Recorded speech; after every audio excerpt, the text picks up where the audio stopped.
Ay mga minamahal sa next question. Mula naman kay Lynn. Ang ganda ng pangalan. Lynn. All shop follow. Lupit yung pangalan niya. Okay. Ang tanong niya ay ganito. Good morning, Pastor. Tanong ko lang po kung yung mga taong hindi maliligtas na maiiwan dito, ay mamumuhay pa ba sila ng normal tulad ngayon na pamumuhay natin dito sa lupa? Bah, matindi yung tanong na ito. Magandang katanungan, mga minamahal. At ang sabi rito ay, kung yung mga taong hindi maliligtas, alam naman natin, yung pong mga maliligtas, mga minamahal, ay dadalhin doon sa langit. Magbabakasyon ay 1,000 taon. Sa second coming, And then, yung tanong niya, doon sa mga hindi maliligtas, mamumuhay ba sila rito ng tinatawag natin na normal tulad ng pamumuhay natin? Magandang tanong. Pero ating aalamin ang sinasabi ng banal na kasulatan, mga minamahal.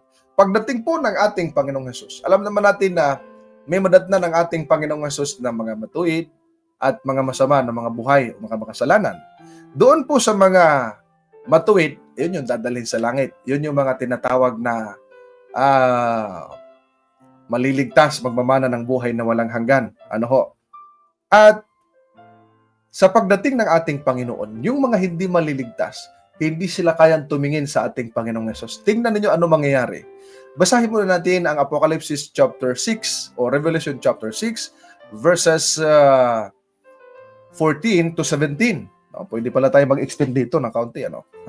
Sabi rito, ang langit ay nahawi na gaya ng isang balumbong nilululon, at ang bawat bundok at pulo ay naalis sa kanilang kinalalagyan.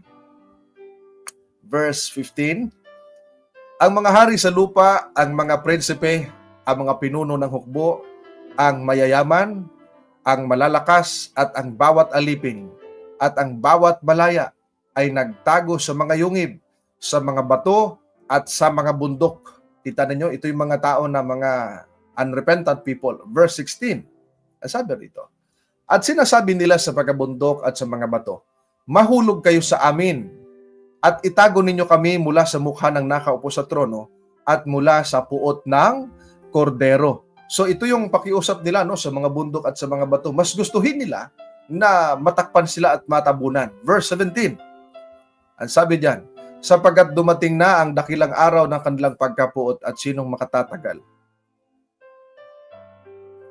Dito mga minamahal, ipinaalala sa atin, no one can stand in the second coming kapag ikaw ay unrepentant o ikaw ay makasalanan na hindi nagsisi at hindi tinanggap ang ating Panginoon.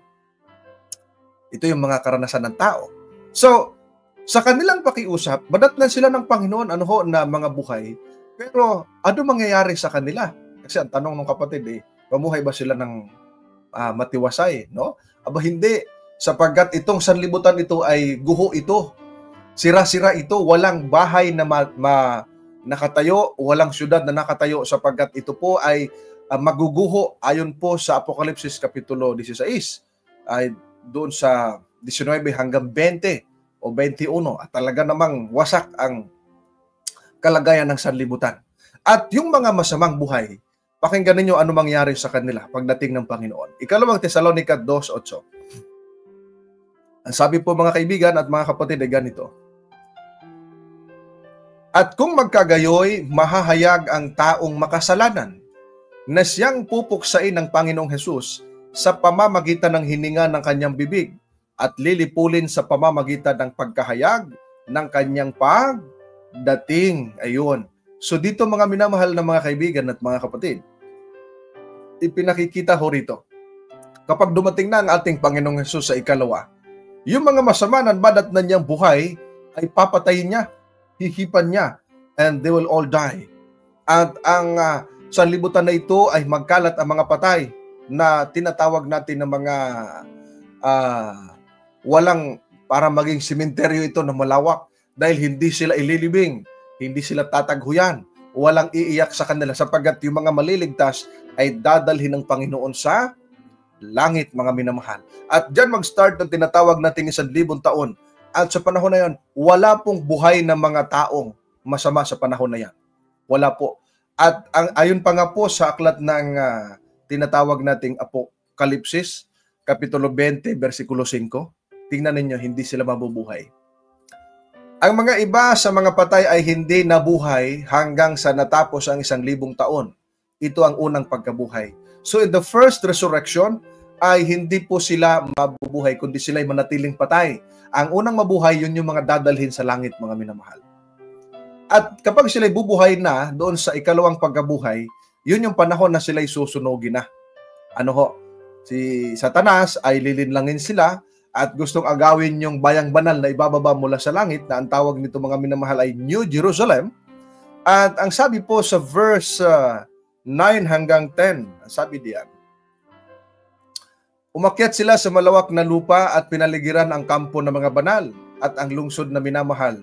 Ngunit bumaba ang apoy mula sa langit at sila'y natupok, mga minamahal. So dito'y makikita natin na they wanted na agawin, kasama ni Satanas at lahat ng mga hindi maligtas, na ang dami nila, sabi ng Biblia, gaya ng buhangin sa dagat, sa verses 7 and 8. At nang sila'y magpalibot na at gusto nila agawin ito, darating naman yung apoy bababa mula sa langit at sila'y natupok. Sa verse 10, sabi rito, at ang dyablo na dumaya sa kanila, ayun, dinaya kasi sila, niloko, ay inihagi sa lawa ng apoy at asopre, na kinaroroonan din naman ng halimaw at ng bulaang propeta, at sila'y pahirapan, araw at gabi magpakailanman.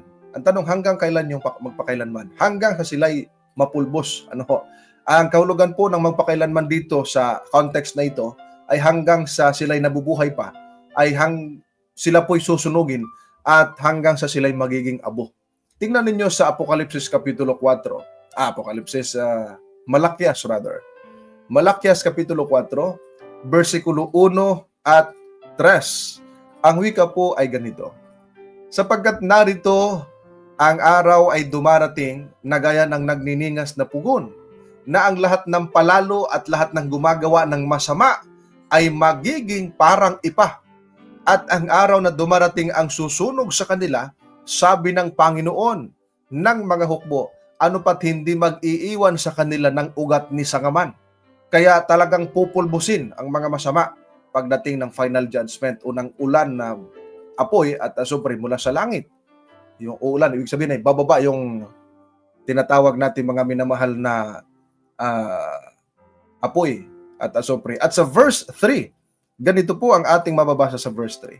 Inyong yayapakan ang masama o masasama, sapagkat sila'y magiging abo sa ilalim ng mga talampakan ng inyong mga paa sa araw na aking inihahanda, sabi ng Panginoon ng mga hukbo. So yung mga masama, mga minamahal na mga kaibigan at mga kapatid, kapag sila'y susunugin, at sabi ng banal na kasulatan, ay sila'y magiging abo at tatapakan o magiging abo sa inyong mga talampakan, sabi ng banal na kasulatan, sabi ng ating Panginoon. So, hindi mamumuhay ng normal yung masama, kapatid na Lynn at sa lahat ng mga viewers, sapagkat sila po, mga minamahal, ay magiging mga abo at sila po iparurusahan ng ating Panginoon. So, yan po ang mangyari doon sa mga masama. Kaya sa panahon, habang may panahon pa, atin na pong tinatawag na isuko ang ating buhay sa Panginoon, magsisi na at maglingkod sa ating mahal na Panginoon. Ano po?